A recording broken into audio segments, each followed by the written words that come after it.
Auto చప్పుడుకి తలుపు తెరిచిన వినోదిని అమ్మా అన్నయ్య వచ్చాడే అంటూ కేక పెట్టింది. ఆటోని ఇంటి పక్కగా పార్క్ చేసి దాని మీద టాపాలిన్ కప్పి లోపలికి వచ్చాడు కృష్ణమోహన్. కృష్ణమోహన్ చేతిలోని హ్యాండ్ బ్యాగ్ని చూసి కొన్నావా అన్నయ్య హ్యాండ్ బ్యాగ్ అంది. లేదమ్మా, ఆటోలో ఒక లేడీ ప్యాసింజర్ మర్చిపోయారు, రేపు ఇచ్చేయాలి. బ్యాగ్ టేబుల్ మీద పడేసి లోపలికి వెళ్ళాడు కృష్ణమోహన్. కృష్ణకి అన్నం పెడుతూ తల్లి సరస్వతమ్మ, కృష్ణ ఎప్పటికీ నీకు ఈ ఆటో ఉద్యోగమేనా? నువ్వు చదివిన చదువేమిటి? నువ్వు చేస్తున్న ఉద్యోగం ఏమిటి అంది. ఈ ఉద్యోగానికి ఏమొచ్చిందమ్మా, పెద్ద పెద్ద చదువులు చదివిన వాళ్ళకే ఉద్యోగాలు అంతంత మాత్రంగా దొరుకుతున్నాయి. ఇక బియ్యి మధ్యలో మానేసిన నాకెవరిస్తారమ్మా ఉద్యోగం?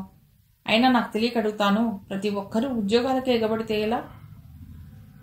అది సరేలే, కానీ నిన్ను ఈ డ్రెస్లో చూసినప్పుడల్లా నాకెందుకో కష్టంగా ఉంటుందిరా. నేను మీ నాన్న కన్న కలలేంటి, ఆఖరుకు నువ్వు చేస్తున్నదేమిటి?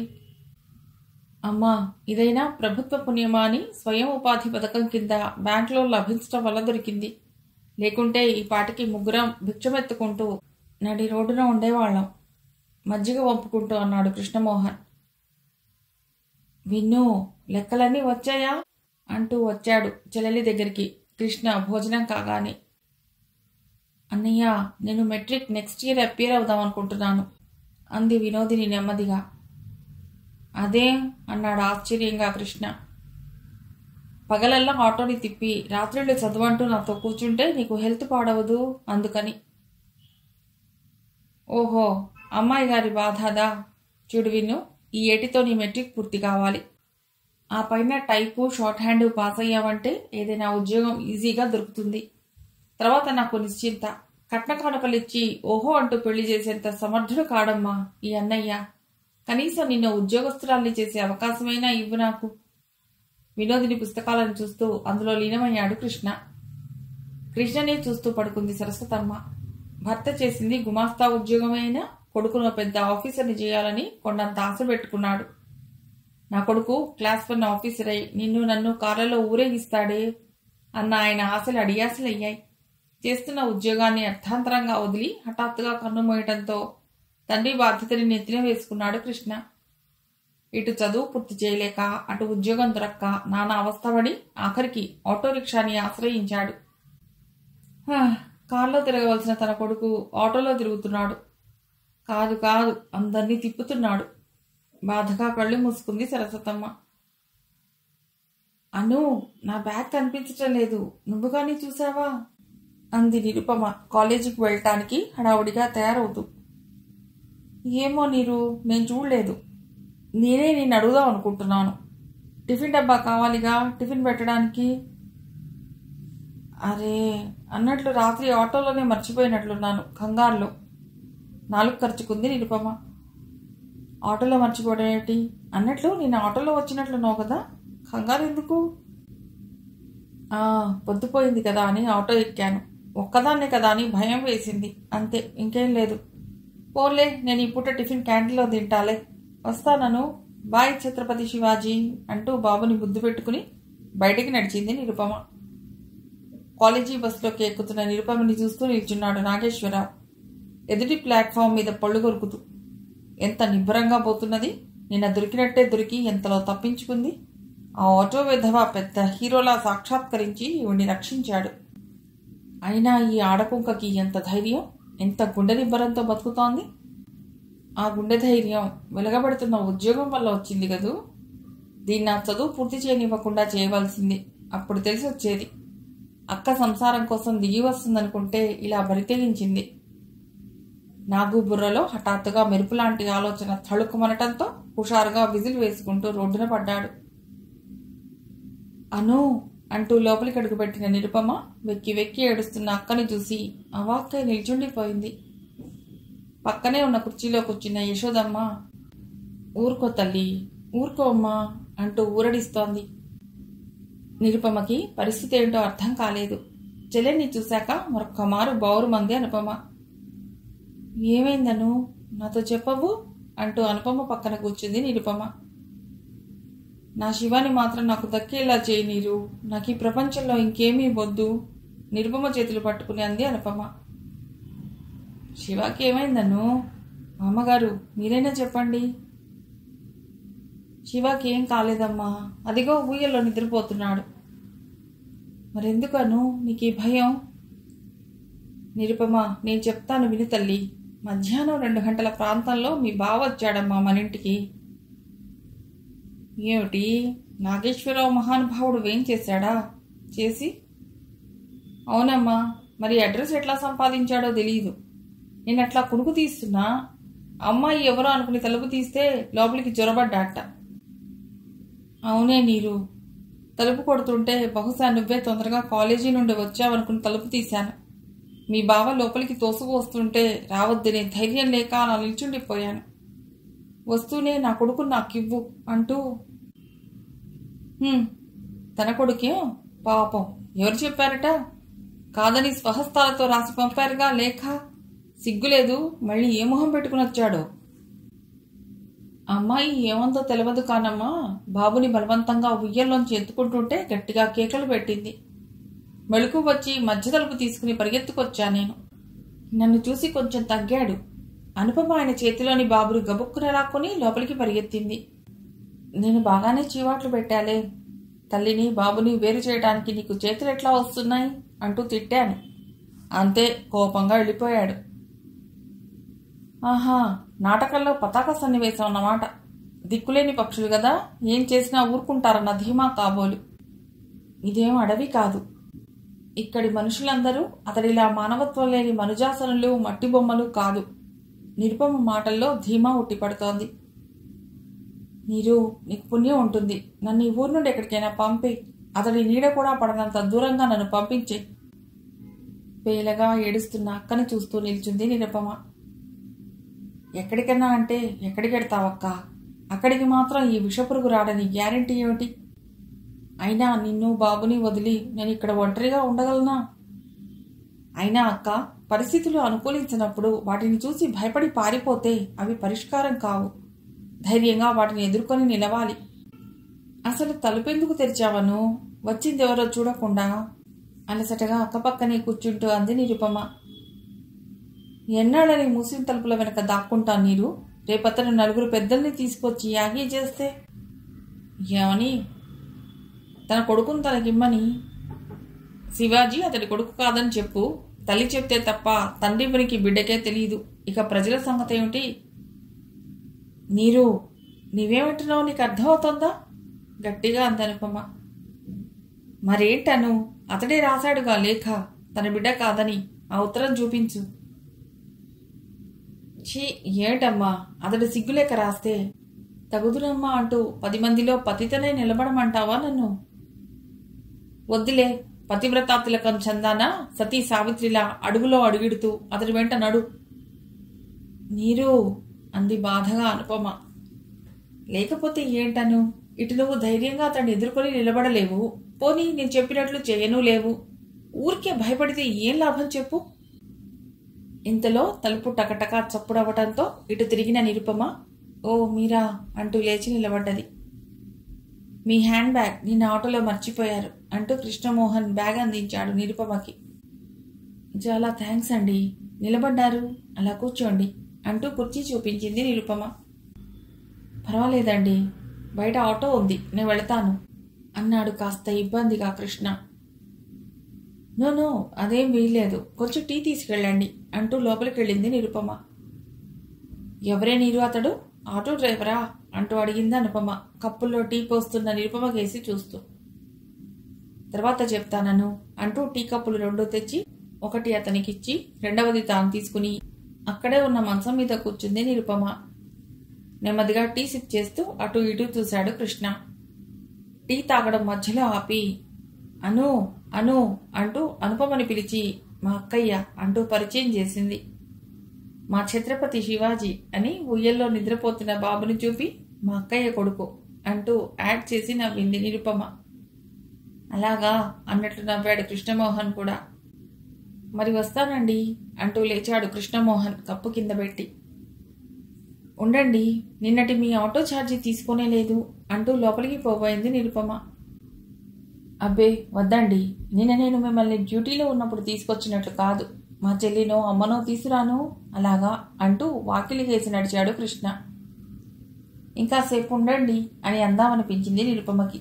కానీ ఉండమనటానికి తగ్గ కారణం కనిపించలేదు. క్వశ్చన్ మార్క్ ఫేస్ పెట్టి నిల్చున్న అనుపమకి అతడెవరో వివరించడం మొదలెట్టింది. మాటి మాటికి కండ్లొత్తుకుంటున్న అనుపమని చూసి పక్క నవ్వింది నిరుపమ. తన కళ్ళల్లో కదలాడుతున్న కన్నీటిని నవ్వులో దాచుకుంటూ, పిచ్చి అను, ఎందుకు ఏడుస్తావు? భారతి ఉండగా నీకొచ్చిన కష్టమేమిటి చెప్పు? మన విలన్ నాగేశ్వరరావు నుండి నిన్ను తప్పించటం ఎలా అని బాధపడుతున్న నాకు భారతి ట్రాన్స్ఫర్ భలే మంచి ఐడియానిచ్చింది. ఎలాగూ భారతి అక్కడ ఒక్కతే ఉంటుంది. తనకి తోడుగా నువ్వు, నీకు బాసటగా భారతి. కదూ భారతి అంది పక్కనే కూర్చున్న భారతి చేయి పట్టుకుంటూ. మా బాసలు బాగానే ఉన్నాయి, మరి నీ సంగతి ఏమిటి అంది భారతి. అదేనమ్మా భారతి నా బాధ. మనమిద్దరం దూరంగా వెళుతున్నాం. ఉన్న ఊర్లో అతగాడికి రోజూ కనిపిస్తూ నిరుపమ ఎలా నెగ్గుకు రాగలదో. మరొక్క మారు కళ్ళు తుడుచుకుంది అనుపమ. నా సంగతి నేను చూసుకోగలను, నాకేం భయం లేదు. అయినా ఆడవాళ్లు మరీ ఇంత అబలలై బెంబేలు పడిపోతే మగ మహారాజులు అధికారం చెలాయిస్తారంటే చెలాయించరు. మల్లమ్మ, రుద్రమ్మ జన్మించిన భూమిలో జన్మించింది నిరుపమ. గుర్తుంచుకో ఆ సంగతి. శివాని ముద్దులాడుతూ అంది నిరుపమ. సరేలే, కబుర్లన్నీ బాగానే ఉంటాయి. కనీసం నువ్వు హాస్టల్లో ఉన్నా నాకు కొంచెం నిశ్చింత. నువ్వు ఊరికే భయపడక అనుపమా. నిరుపమని ఆపదల్లో ఆదుకోవటానికి ఆటో ఆపద్బాంధవుడు ఉన్నాడుగా అంది చిలిపిగా భారతి.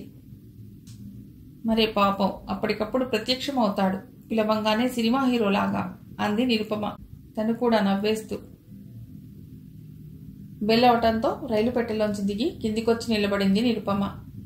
ట్రైన్ కదిలి పెడుతుంటే చెయ్యి ఊపుతూ నిల్చుంది. రైలు వెళ్లి కొద్దిసేపైనా చెయ్యి ఊపుతూనే ఉండిపోయింది నిరుపమ. స్టేషన్ బయటికొచ్చి నెమ్మదిగా నడుస్తున్న నిరుపమ పక్కన ఆగిన ఆటో చప్పుడికి గిరుక్కున వెనక్కి తిరిగి చూసింది ఆటోని. అందులోని కృష్ణమోహన్ని చూశాక నవ్వాగలేదు నిరుపమకి. ఇందాక స్టేషన్లో భారతి అన్న మాటలు నిజమైనందుకో, లేక అతడిని ఆ సమయంలో అక్కడ చూసిన సంతోషం వల్లనో నిరుపమ మనస్సు ఆనందంతో గెంతులేసింది. ఎంతవరకేంటి మీ ప్రయాణం? ఎక్కండి, డ్రాప్ చేస్తాను అన్నాడు కృష్ణ. ఒక్క క్షణం తటపటాయించి ఆటో ఎక్కింది నిరుపమ. శరవేగంతో సాగింది ఆటో ముందుకు. ఇంటికేనా అన్నాడు కృష్ణ. ఎక్కడికైనా సరే అంది నిరుపమ. అదేమిటి అన్నట్లు ఆశ్చర్యంగా చూశాడు కృష్ణ వెనక్కి తిరుగుతూ. అవునండి, నిజం. నాకు ఇప్పుడు ఇంటికి వెళ్ళి చేసే పనేమీ లేదు. Is it? అలాగైతే మా ఇంటికి వెళదాం. మా అమ్మగారిని చెల్లెల్ని మీకు పరిచయం చేస్తాను. ఓకే అన్నాడు కృష్ణ. ఓకే అంది నిరుపమ. కొంచెం దూరం మౌనాన్ని సాపాటు చేసింది ఆటో. నిరుపమ గారు అన్నాడు హఠాత్తుగా కృష్ణ. అరే, నా పేరెలా తెలుసు? భలే వారే, మీ హ్యాండ్ బ్యాగ్ ఓ రోజంతా మా ఇంట్లో ఉంది కదండి, మీరు మర్చిపోయారా? అన్నట్లు మీ పేరు? కృష్ణమోహన్. మీరు ఎన్నాళ్ల నుండి ఆటో నడుపుతున్నారు? Nearly 1 year. పక్కగా దూసుకువచ్చిన మరో ఆటోకి దారిచ్చాడు కృష్ణ. మీరేం చదివారు అని అడగబోయి తమాయించుకుంది నిరుపమ. పెద్ద పెద్ద చదువులు చదివి డిగ్రీలు సంపాదించి ఉంటే ఈ ఆటోను ఎందుకు ఆశ్రయించేవాడు? అడిగి చిన్నబుచ్చడం ఎందుకని ఆగిపోయింది నిరుపమ. దిగండి మేడం అన్న మాటలకు ఉలిక్కిపడి దిగింది నిరుపమ. 2 గదులున్న చిన్న వాటా అది.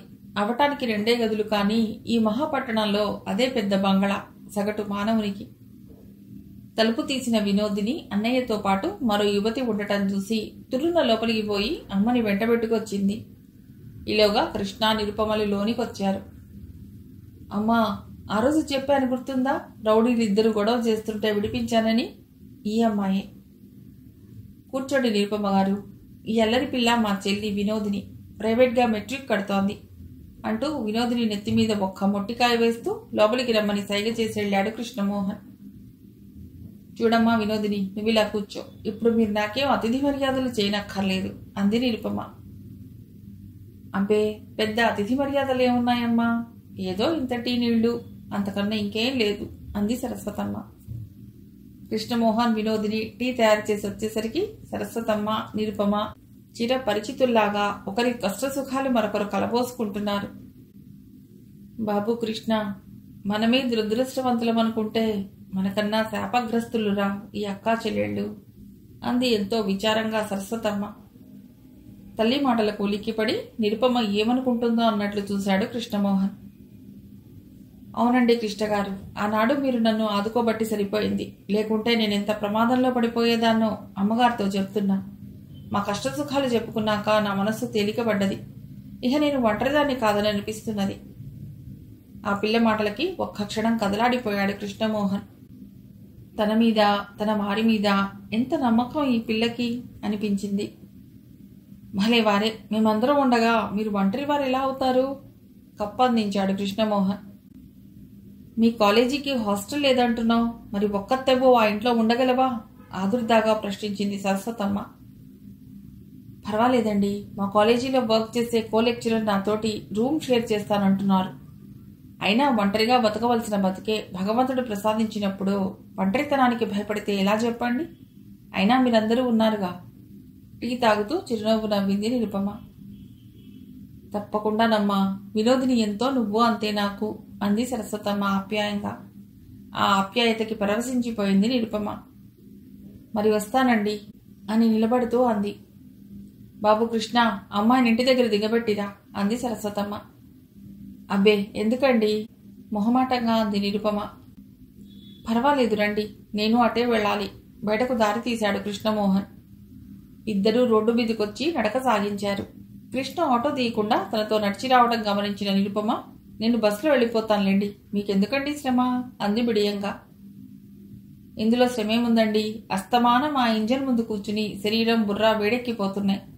అలా కాసేపు చల్లగాలిలో తిరిగితే హాయిగా ఉంటుంది అంటూ నవ్వాడు కృష్ణ. ఏమీ అనుకోకండి ఇలా మాట్లాడుతున్నానని. ఆటోనే ఎందుకు సెలెక్ట్ చేసుకున్నారు మీరు? ఇంకేదైనా జాబ్ చేయవచ్చు కదా. పోస్ట్ గ్రాడ్యుయేట్లకే ఉద్యోగాలు దొరకటం గగనమవుతున్న ఈ రోజుల్లో అర్థాంతరంగా ఆగిపోయిన నా చదువుకి పిలిచి విలువ ఇచ్చి ఉద్యోగం ఇచ్చే నాథుడెవరండి? అంటే మీరు అర్థోక్తిలో ఆపింది నిరుపమ. అవునండి, బిఈ చదువుతూ మధ్యలో ఆపేశాను నాన్నగారు పోవటంతో. అదన్నమాట కృష్ణమోహన్ మాటల్లోని స్వచ్ఛతకు, గుణంలోని సరళతకు కారణం. నిరుపమ మనసులోనే కృష్ణమోహన్ని అభినందించుకుంది. బస్టాండ్ రావటంతో ఇద్దరూ మాటలు ఆపేశారు. సాయంత్రం సినిమాలు వదిలే టైమేమో, ఒక్కటే రద్దీగా ఉంది. నిరుపమకి కొంచెం దూరంలో నిలబడ్డాడు కృష్ణమోహన్. మీరిక వెళ్ళిరండి కృష్ణమోహన్ గారు అంది నిరుపమ.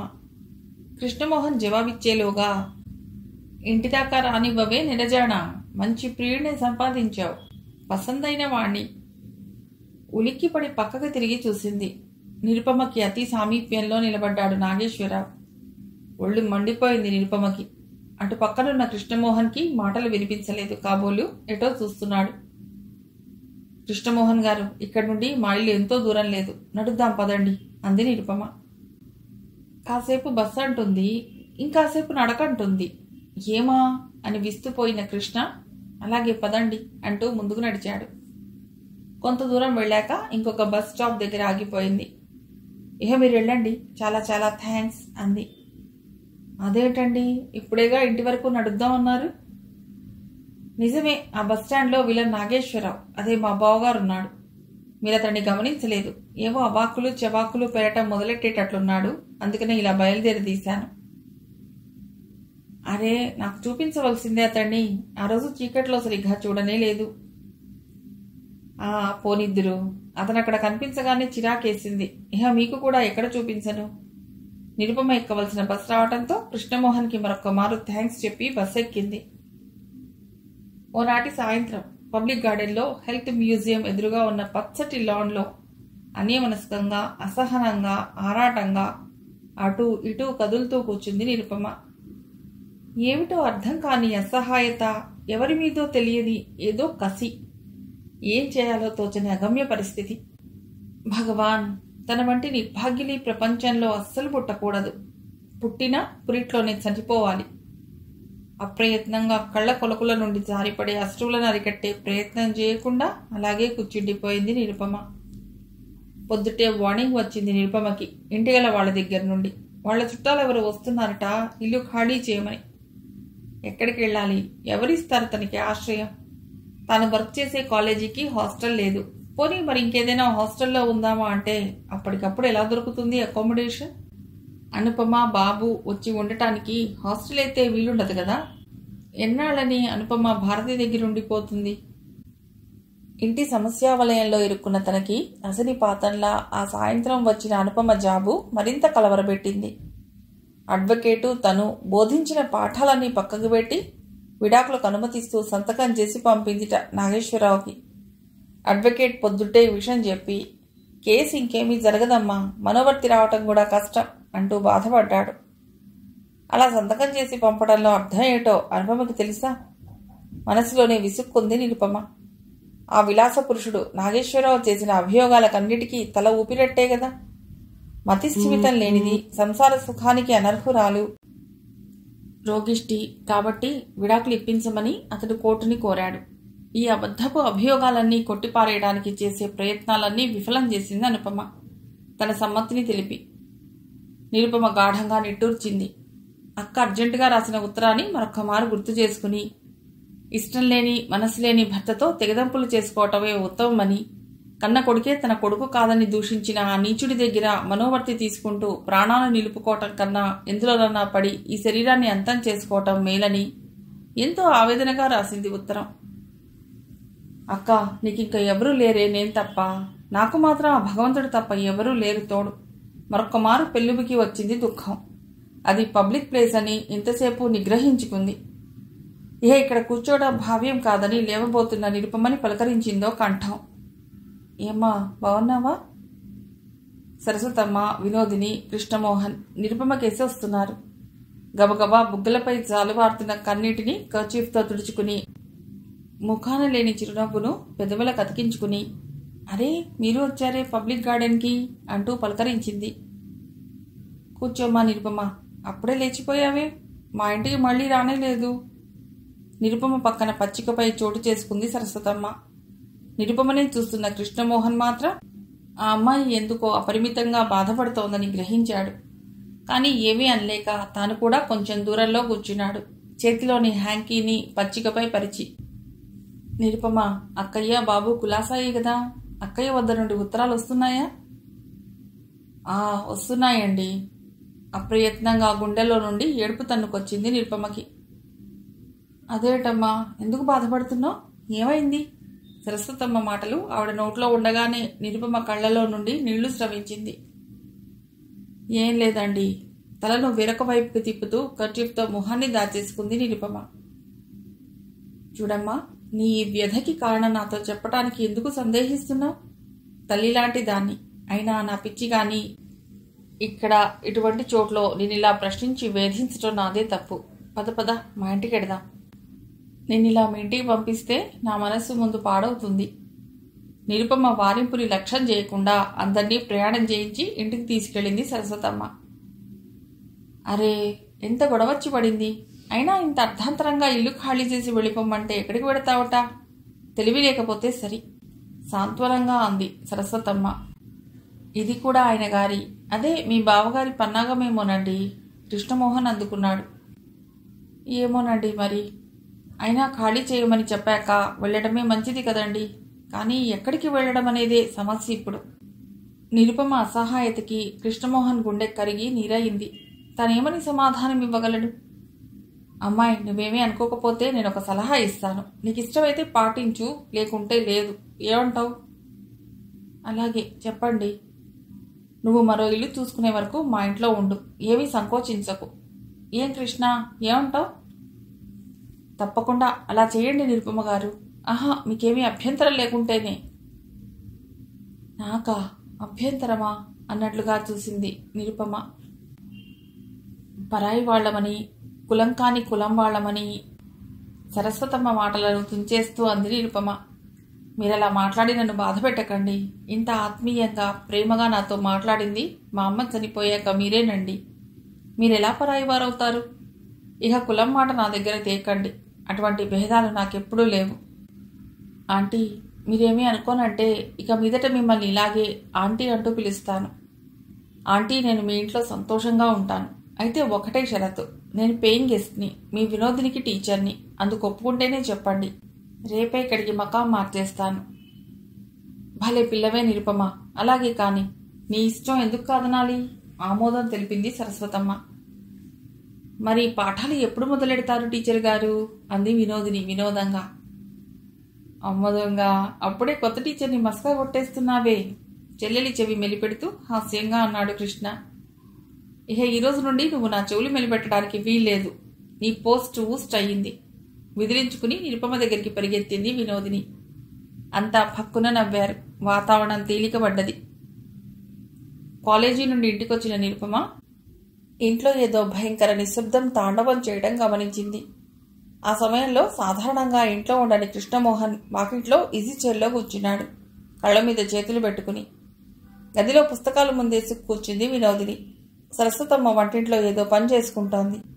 కాళ్ళు చేతులు మొహం కడుక్కుని వంటింట్లోకి వెళ్ళింది నిరుపమ. ఆంటీ, కృష్ణ ఇంట్లోనే ఉన్నారే, ఒంట్లో బాలేదా? సరస్వతమ్మ అందించిన కాఫీ కప్ అందుకుంటూ అంది నిరుపమ. ఏం చెప్పమన్నావమ్మా నిరుపమ, ఈరోజు మన అదృష్టం బాగుండి కొంచెంలో ఆపద తప్పిపోయింది. అరే, ఏమైందండి? భయంగా అంది. ఎన్నాళ్ల నుండి కక్ష పెంచుకున్నాడోనమ్మా ఆ మహానుభావుడు. ఈరోజు కృష్ణ ఆటోలో వెళ్తుంటే 2 రౌడీలతో వెంటబడ్డాట. ఇంకొక ఆటోలో ఓవర్టేక్ చేస్తున్నాడు కాబోలని స్లో చేశాట కృష్ణ. ఆ 2 రౌడీలకి ఏమని సైగ చేశాడో 2 ఆటోలోకి దూకారట. ఇంకా నయం, కృష్ణ జాగ్రత్తగా డ్రైవ్ చేస్తున్నట్ట. లేకుంటే ఆటో బ్యాలెన్స్ తప్పి బోల్తా పడేదిట. ఆటోని బ్యాలెన్స్ చేస్తూనే వాడిద్దరిని తప్పించుకో చూశాట. ఇంతలోకి అదృష్టవశాత్తు అటొక పోలీస్ వ్యాన్ రావటం చూసి ఆటోలో నుండి దుమికి పరిగెత్తారట. ఆ గొడవలో పక్కకి పడిపోయిన కృష్ణ చేతికి బాగా దెబ్బ తగిలింది. వెంటనే ఇంటికొచ్చాడు. ఎముక విరిగిందో ఏమోనమ్మా, బాగా వాచింది. కాఫీ కప్పు వంటింట్లోనే పెట్టి గబగబా కృష్ణ దగ్గరికి వచ్చింది నిరుపమ. ఎంత ప్రమాదం జరిగిందండి, ఏది మీ చెయ్యి నన్ను చూడనివ్వండి అంటూ అతడి చెయ్యి పట్టుకుంది నిరుపమ. అరే, నాకేం కాలేదండి, మీరెందుకు అనవసరంగా హైరాణ పడతారు అంటూనే కృష్ణ అబ్బా అన్నాడు కుడి చెయ్యి నిరుపమ ముట్టుకోగానే. భలే వారే, చెయ్యి ఇంతలా వాచి ఉంటే ఏం లేదంటారేమిటండి? ఫ్రాక్చర్ అయినట్లుంది, అందుకేం సందేహం లేదు. ఈ పుణ్యం కట్టుకుంది మా పాలిటి శనిగ్రహమేనా? మీరేం చేశారండి? మీ వెంట పడ్డాడు. మాట్లాడుతున్న నిరుపమ కంఠం గద్గదికం కావటం గమనించిన కృష్ణ, మంచివారే, ఊరుకోండి, మీరేం బాధపడకండి. బయట తిరిగే మగవాళ్ళం, ఇటువంటి గొడవలకు భయపడితే అయినట్లే మా పని. డాక్టర్ దగ్గరికి పెడితే సరి, అదే తగ్గిపోతుంది అన్నాడు. ఇంతకీ మా బావే కదా, అది చెప్పండి ముందు. ఎవరైతే నేను చెప్పండి, మాట మార్చడానికి ప్రయత్నించాడు కృష్ణ. పోన్లేండి, మీరు చెప్పకపోయినా నాకు తెలుసు. మీరు ముందు డాక్టర్ దగ్గరికి నడవండి. ఆంటీ, నేను కృష్ణ డాక్టర్ దగ్గరికి వెళ్ళొస్తాం, చెప్పులు తొడుక్కుంటూ అంది నిరుపమ. లేడీకి లేచిందే పొరుగని ఇందుకే అన్నారు.